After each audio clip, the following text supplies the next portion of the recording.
Kita tidak perlu tokoh seperti Spider-Man atau Captain America atau Iron Man dan lain-lain, karena kita punya tokoh real. Zaman keemasan Islam yang kurang lebih sekitar 1400 tahun Islam telah memimpin dunia. Ini harus kita angkat kembali supaya anak cucu kita ini dan generasi muda saat ini tahu bahwasanya umat Islam itu bukanlah umat yang layak untuk ditindas. Umat Islam bukanlah umat yang layak untuk dipermalukan. Umat Islam bukanlah umat yang layak untuk diolok-olok. Bahwa kita selama 1400 tahun itu membuktikan, sejarah membuktikan bahwasanya umat Islam menjadi pemimpin. Ini yang ingin saya sampaikan ke para sahabat sekalian.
Assalamualaikum warahmatullahi wabarakatuh. Salam semua, selamat siang sahabat Ostar 1453 dan sahabat Imtiaz yang insya Allah dimuliai oleh Allah Subhanahu wa Ta'ala.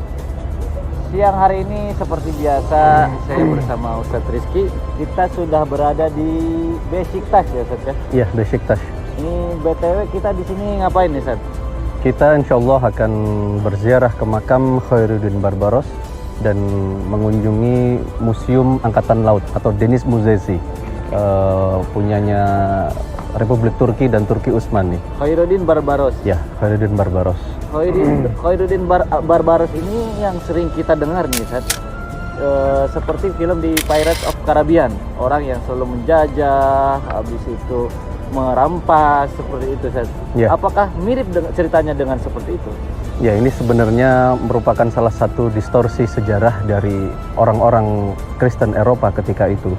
Jadi karena saking takutnya mereka dan saking bencinya mereka terhadap Islam dan terhadap dua saudara Oruç dan Khidir, jadi Barbaroslar ini sebenarnya ada dua orang, Oruç dan Khidir. Mereka adalah kakak beradik yang memang waktu itu banyak berkiprah di lautan, di dunia kelautan.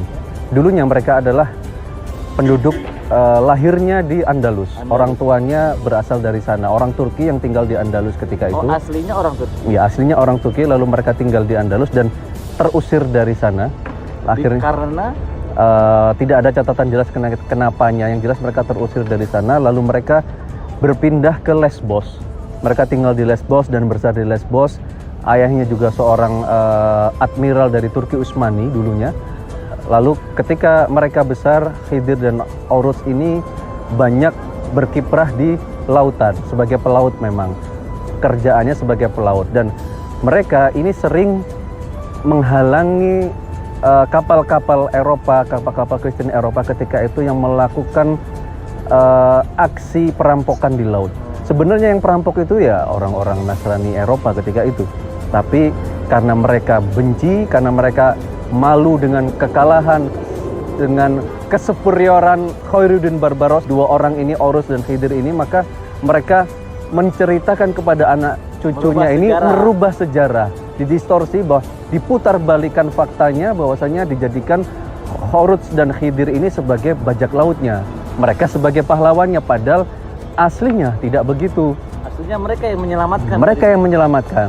Bahkan kalau kita baca pada literatur-literatur baik itu dari Arab ataupun Turki, Khairuddin Barbarossa ini, Orus dan Khidir ini adalah orang yang turut andil jasanya dalam membebaskan tawanan-tawanan orang Muslim dan Yahudi yang ada di Andalus ketika itu. Seperti kita tahu bahwasanya ketika itu, ketika Andalus runtuh, ketika Granada runtuh, maka Yawuz Sultan Salim ketika itu mengirim utusan untuk ke Andalus, yaitu Khairuddin Barbaros tadi, lebih tepatnya Khidirnya, ya Khidir dan Orus tadi, untuk menyelamatkan sisa-sisa orang Muslim dan Yahudi yang ada di sana.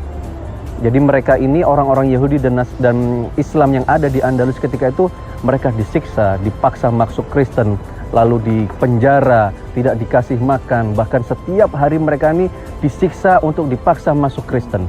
Inilah penderitaan yang dialami oleh orang-orang Muslim dan Yahudi yang tinggal di Andalus ketika zaman Reconquista ketika itu. Maka Sultan Salim ketika itu mengirim utusan ke sana untuk menyelamatkan mereka.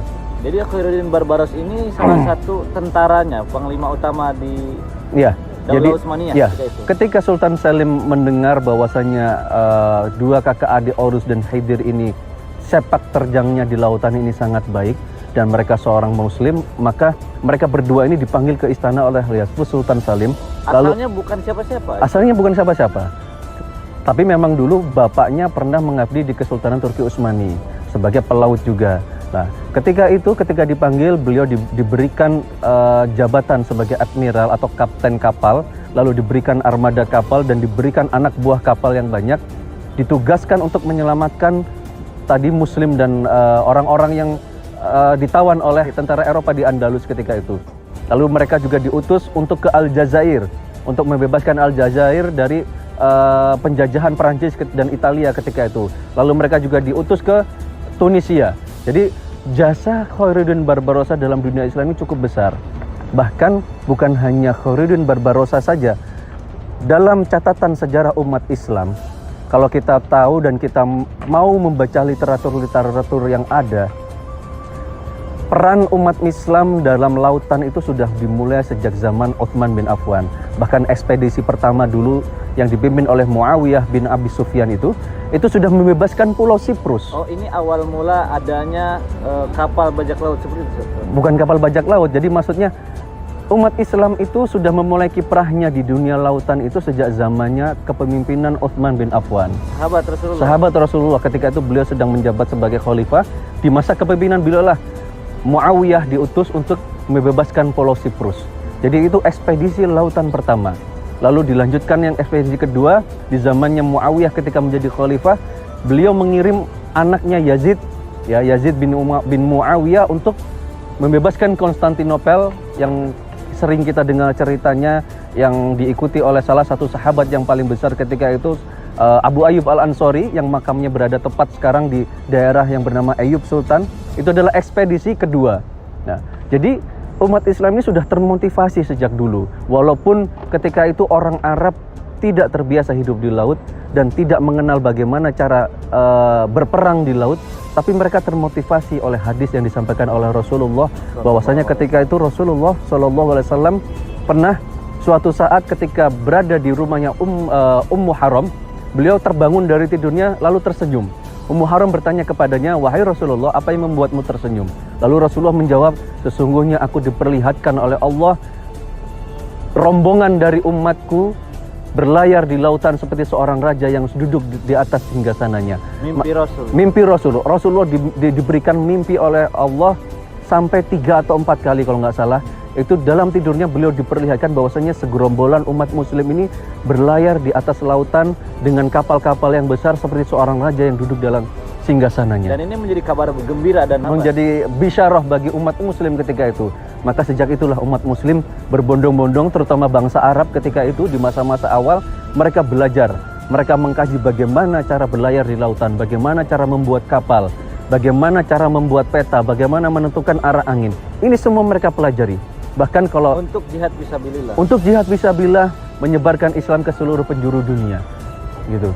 Jadi bahkan ada catatan sejarah yang menjelaskan bahwasanya orang yang pertama kali membuat peta lautan itu adalah Piri Reis, Piri Reis. seorang kebangsaan Turki ketika itu. Muslim. Muslim, seorang Muslim berkebangsaan Turki yang hidup satu zaman dengan Khairuddin Barbarossa ini. Jadi Piri Reis ini adalah orang yang ahli kartografi, ahli navigasi, dan dia adalah orang yang pertama kali membuat peta lautan. Peta lautan. Ya, yang nantinya petanya ini dicuri oleh orang Kristen Eropa dan diklaim sebagai Milik mereka. milik mereka. Nah, ini jahatnya orang-orang Kristen Eropa ketika itu seperti itu. Ketika mereka sudah berkuasa, mereka mengeklaim semuanya itu adalah milik mereka. Padahal kalau kita mau baca sejarah, itu semua adalah milik Islam. Islam sudah besar di sana. Islam mempunyai track record yang bagus di lautan. Tidak hanya berperang di daratan, umat Islam ini juga tangguh ketika berperang di lautan. Seperti itu. Teman-teman, kami mengajak kawan-kawan semua, sahabat-sahabat Imtiaz dan sahabat Ostar untuk berziarah ke makam Khairuddin Barbarossa dan untuk mengenang jasa-jasanya adalah untuk supaya teman-teman tahu bahwasanya umat Islam itu adalah umat yang hebat, umat yang besar, Mempunyai bangsa sejarah yang besar, memiliki sejarah yang besar, memiliki tokoh-tokoh pahlawan yang besar. Kita tidak perlu tokoh seperti Spider-Man atau Captain America atau Iron Man dan lain-lain, karena kita punya tokoh real, ya. Kita punya Salahuddin Al-Ayyubi, kita punya Nabi Muhammad, kita punya Khalid bin Walid, ya. Kita punya para sahabat besar, kita punya Khairuddin Barbarossa, kita punya Piri Reis, kita punya Muhammad Al-Fatih. Banyak tokoh besar yang bisa kita banggakan sebagai contoh atau role model bagi kehidupan kita. Insya Allah setelah ini kita akan berkunjung ke makam beliau. Mari kita berjalan ke sana. Teman-teman sekalian, di sini letak dari jenazah Khairuddin Barbarossa dimakamkan. Di sana ada 4, kalau tidak salah ada 4 kuburan. Yang pertama Khairuddin Barbarossa, lalu wakil kaptennya, saya lupa namanya, lalu makam istrinya dan makam anaknya. Khairuddin Barbarossa adalah salah satu admiral dari Turki Utsmani. Beliaulah yang membebaskan Aljazair dan membebaskan Tunisia dan membebaskan tawanan perang dari Andalusia. Ini sejarah singkatnya ya. Ya, ini sejarah singkatnya.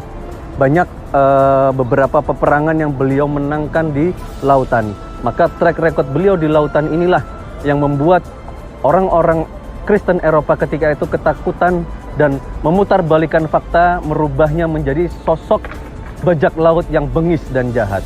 Nah, boleh dilihat, ya. Nah, ini Barbarossa removed the Spanish from Algeria until tahun 1516 and made his first contact with a political force in his homeland. Mas Egi. Nah, kita lihat di sini ada logo La ilaha illallah Muhammadur Rasulullah Nasrun minallah wa fathun qarib wa basyiril mu'minin. Ini logo apa nih? Ini logonya tentara laut Turki Utsmani ketika itu pada yang zaman digunakan oleh Khairuddin dua saudara Barbarossa. itu. Iya.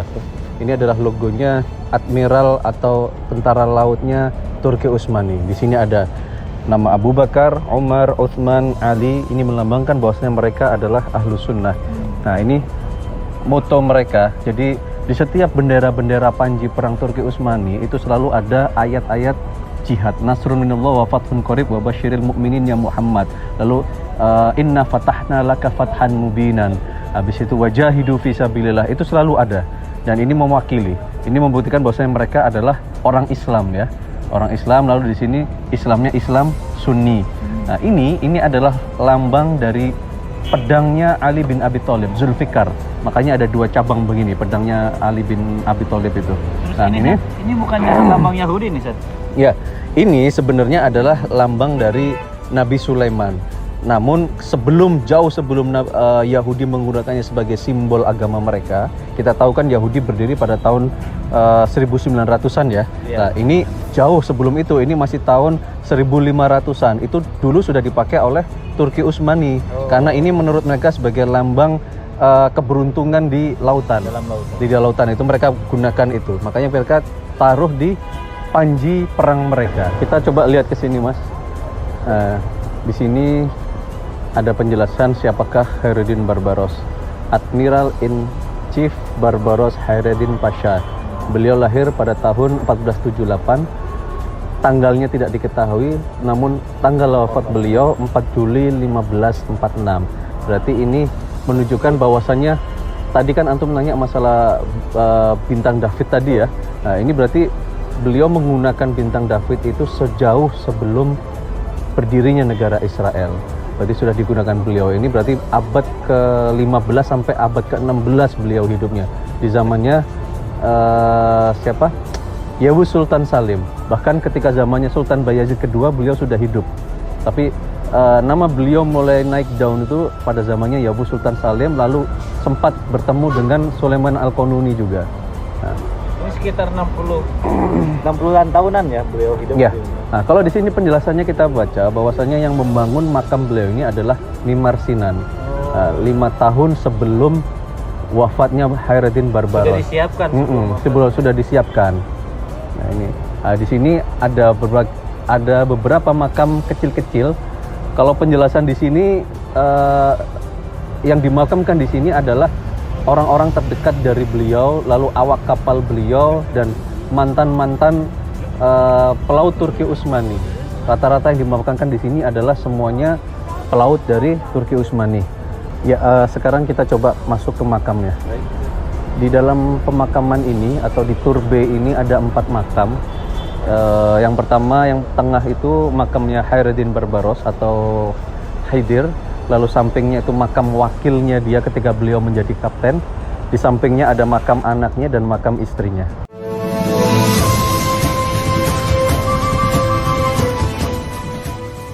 Jadilah bagian dari mentadaburi sejarah peradaban di tanah Turki dalam Tour The Golden Egg of Ottoman bersama Imtiaz Rohmah Tour Travel.